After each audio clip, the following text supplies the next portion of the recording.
May bagong manok ang netizens pagdating sa tandem na kakyutan. Ang batang tiktokerist at ang kanyang partner na Sisiw. Ano ba gagawin niyo? Sasayaw kayo? Hindi lang sabi. Chicken na chicken lang ang pagpapasaya para sa 4-year-old na si Jaden at ang kanyang alaga na si Ketchup. Sa isang video, humataw silang dalawa sa chicken dance. Meron ding daily vlogs para sa Sisiw serye. Kwento ni Mommy Diana, unang nagkaroon ng sisiw si Jaden nang pasalubungan siya ng kanyang lolo na mahilig ding mag-alaga ng manok. Kaya naman ngayon, todo alaga raw si Jaden kay Ketchup at laging sinisiguro na chine-check ang kanyang chick.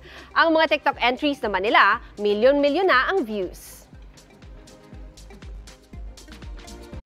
Mga kapuso, para una ka sa mga balita, mag-subscribe sa GMA Integrated News sa YouTube.